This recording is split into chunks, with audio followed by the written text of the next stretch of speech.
So today we have another interesting project.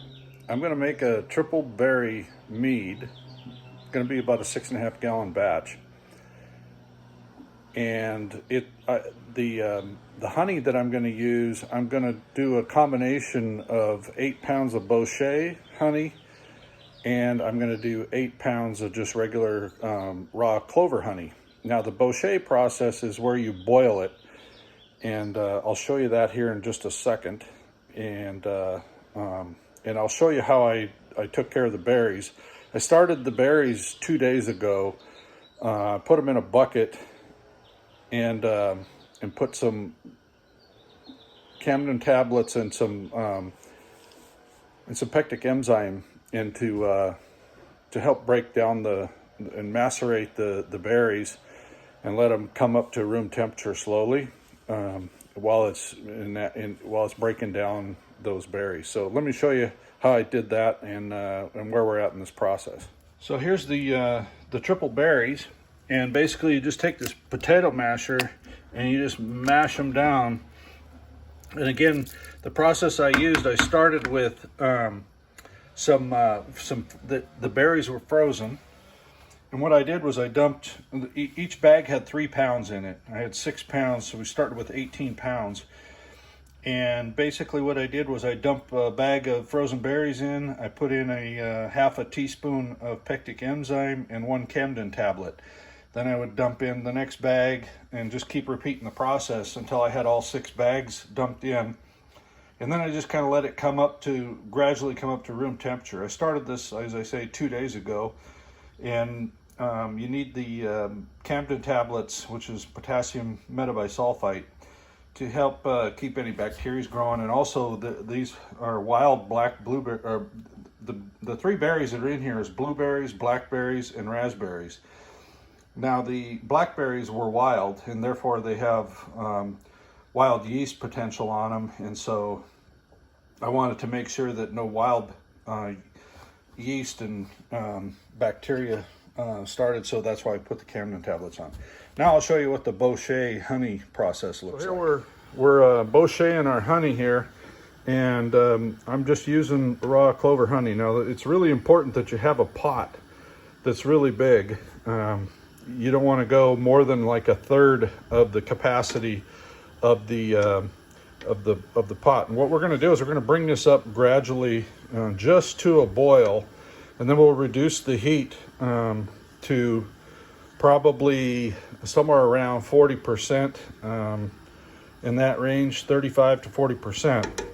It will get a little bit of a scum on top of the honey. We'll scrape that off.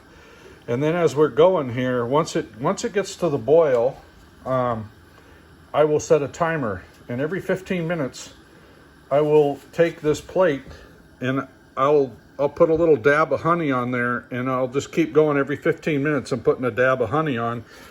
And what I'm looking for is a certain color. I want it to get pretty dark, and so this process does require you to stir it, and you got to be very careful. This stuff will foam up, and once I say, or as I said before, you need to make sure you have a pot large enough to do however many pounds you're going to do. Now there's 8 pounds of honey in here. I've already measured those out and weighed them, and so I'm just going to kind of stir it pretty frequently. You don't have to be constant, but you don't want the honey to burn on the bottom of the pan. So I just have it on a medium heat right now, and just kind of slowly bringing it up to temperature. So as we proceed in the process here, I'll show you. I'm not going to show every 15 minutes, but once I get the wheel done and the color I like, I'll show you what I landed on. So we'll see you in a few. So you can see here our honey is boiling just a little bit. I've turned the heat down. Now one thing you got to be cautious on, I forgot to mention this earlier, but when this stuff does start to boil, when you stir it, as you can see, this will start to foam up on you. So you got to be very careful not to stir it too vigorously, because it'll volcano on you and create a real big mess.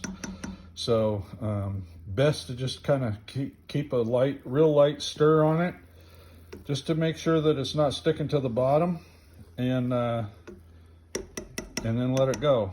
Now we have our timer going, and so this is going to be our first 15-minute session that I have rolling right now. So we'll show you what it looks like here in just a few minutes.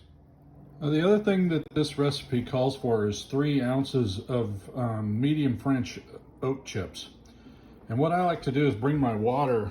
I brought a 1.5 gallons of some of the water that I'm going to be ended up putting in this mead to a boil. And then I just drop those chips in here in this boiling water and then just turn the heat off. And I'm going to let this come down to temperature. Sorry, it's steaming up the lens here. But the chips will, and water and everything will go right into the primary fermenter, and I will ferment with the oat chips. Of course they'll come out when we rack it off, but this gives a great tannin flavor to the mead. So an 1.5 hours later, see, we have quite a bit of stuff on the top, and here's our color tree. There's what I went ahead and started one at 0. That's when I actually turned the timer on when it started to boil, and then it just kind of picked up some color as we went.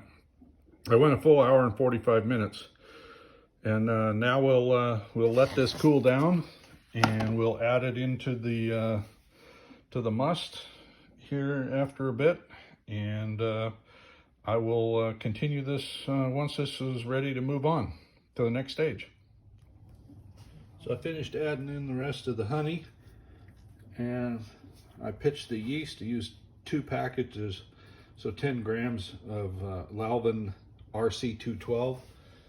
And the original gravity on this is, well, the reading was 1.102 on the hydrometer, but you have to calculate for the temperature of the must because it was 86 degrees, so it was a little warmer than normal, or what it should be. So once you adjust for the higher temperature, it's actually, you come up with the original gravity of 1.104. And I added in our yeast nutrient, and we should see bubbles in the morning, so I'll keep you posted. Bye for now. So it's been about 12 hours, and we've got very active fermentation going on here. I'm going to take the lid off here and punch the cap down, so I'll show you how that's done here.